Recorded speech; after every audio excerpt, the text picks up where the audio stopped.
Chapter 6. The Box in the Closet. It was strange how people didn't talk much about the blackout. Power failures usually arouse lively discussions with clumps of people collecting in corners and saying to each other, "Where were you when it happened?" And "What's the matter with the electricians? We should kick them out and get new ones," and that sort of thing. This time, it was just the opposite. When Lena went to work the next morning, the street was oddly silent. People walked quickly, their eyes on the ground. Those who did stop to talk spoke in low voices, then hurried on their way. That day, Lena carried the same message 12 times. All the messengers were carrying it. It was simply this, being passed from one person to another. 7 minutes. The power failure had been more than twice as long as any other so far. Fear had settled over the city. Lena felt it like a cold chill. She understood now that June had been speaking the truth on assignment day. Ember was in grave danger. The next day, a notice appeared on all the city kiosks. Town meeting. All citizens are requested to assemble in Harkin Square at 6 p.m. tomorrow to receive important information. Mayor Lamander Cole. What kind of important information, Lena wondered. Good news or bad news? She was impatient to hear it. The next day, people streamed into Harkin Square from all 4 directions, crowding together so close that each person hardly had room to move. Children sat on the shoulders of fathers. Short people tried to push toward the front. Lena spotted Lizzie and called a greeting to her. She saw Mindy Chance, too, who had brought her little brother. Lena had decided to leave Poppy at home with Granny. There was too much danger in losing her in a crowd like this. The town clock began to strike. 6 vibrating bongs rang out, and a murmur of anticipation swept through the crowd. People stood on tiptoe, craning to see. The door of the gathering hall opened, and the mayor came out, flanked by 2 guards. One of the guards handed the mayor a megaphone, and the mayor began to speak. His voice came through the megaphone, both blurry and crackly. "People of Ember," he said. He waited. The crowd fell silent, straining to hear. "People of Ember," the mayor said again. He looked from side to side. The light glinted off his bald head. "Our city has experienced some slight difficulty. Times like this require Grishin Pushin for shawl." "What did he say?" people whispered urgently. "What did he say? I couldn't hear him." "Slight difficulties," someone said, "requires great patience from us all. But I stand here today," the mayor went on, "to reassure you, difficult times will pass. We are ever. "What?" came the sharp whisper. "What did he say?" Those near the front passed word back. "Making every effort," they said. "Every effort." "Louder!" someone shouted. The mayor's voice blared through the megaphone, louder but even less clear. "Rushin, Pulshin," he said. "Pank, Mashin, Pank. No Urshin Bank." "We can't hear you," someone else yelled. Lena felt a stirring around her, a muttering. Someone pushed against her back, forcing her forward. "He said we mustn't panic," someone said. "He said panic is the worst possible thing. No reason to panic," he said. On the steps of the gathering hall, the 2 guards moved a little closer to the mayor. He raised the megaphone and spoke again. "Shushin!" he bellowed. "Agrabafun!" "Solutions!" the people in the front called to the people in the back. "Solutions are being found," he said. "What solutions?" called a woman standing near Lena. People elsewhere in the crowd echoed what the woman had said. "What solutions? What solutions?" Their cry became a chorus, louder and louder. Again, Lena felt the pressure from behind as people moved forward toward the gathering hall. Jostling arms poked her, bulky bodies bumped her and crushed her. Her heart began to pound. "I have to get out of here," she thought. She started ducking beneath arms, darting into whatever space she could find, making her way towards the rear of the crowd. Noise was rising everywhere. The mayor's voice kept coming in blasts of incomprehensible sound, and the people in the crowd were either shouting angrily or yelping in fear of being squashed. Someone stepped on Lena's foot, and her scarf was yanked half off.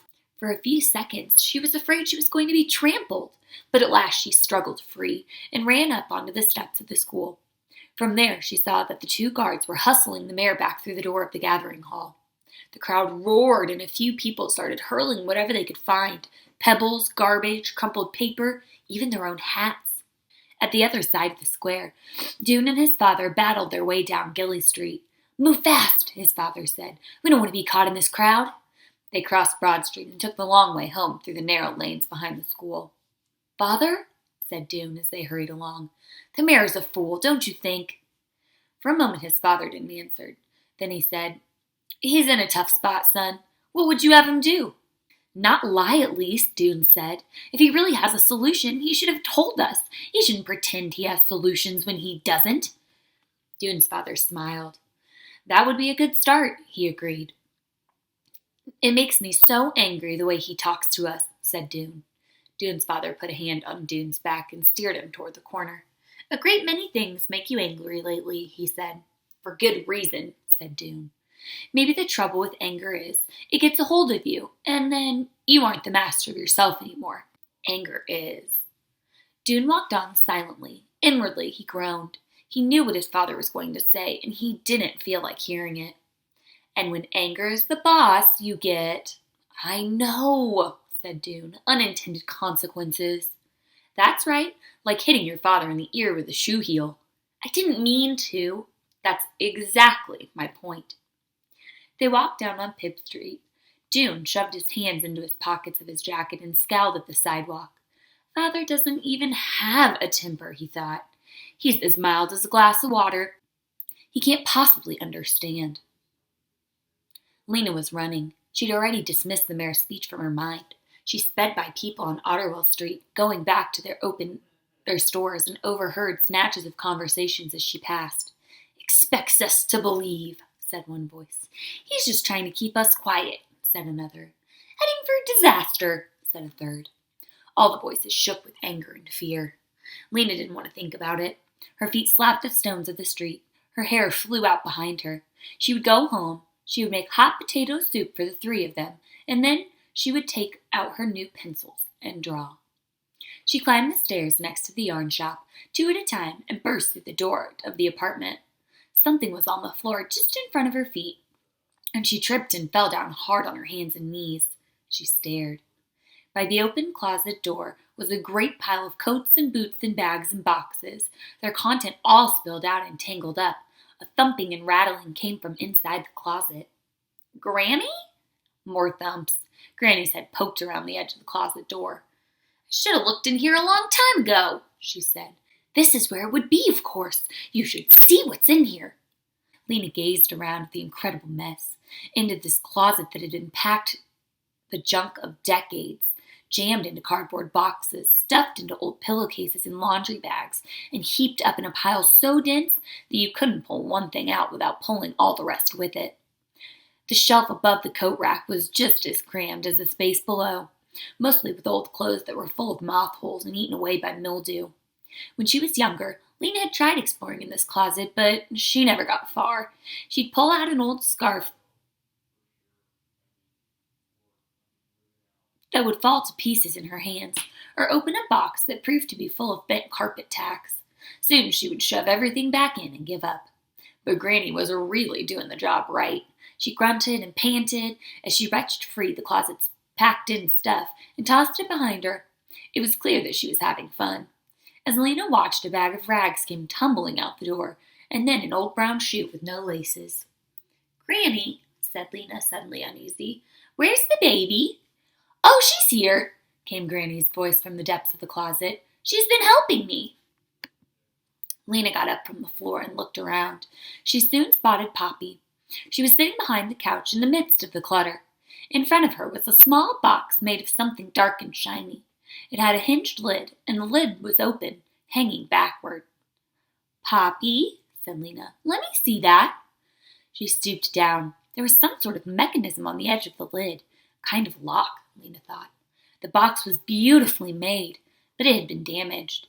There were dents and scratches in its hard, smooth surface. It looked as if it had been a container for something valuable. But the box was empty now. Lena picked it up and felt around in it to be sure. There was nothing inside at all. "Was there something in this box, Poppy? Did you find something in here?" But Poppy only chortled happily. She was chewing on some crumpled paper. She had paper in her hands, too, and was tearing it. Shreds of paper were strewn around her. Lena picked one up. It was covered with small, perfect printing.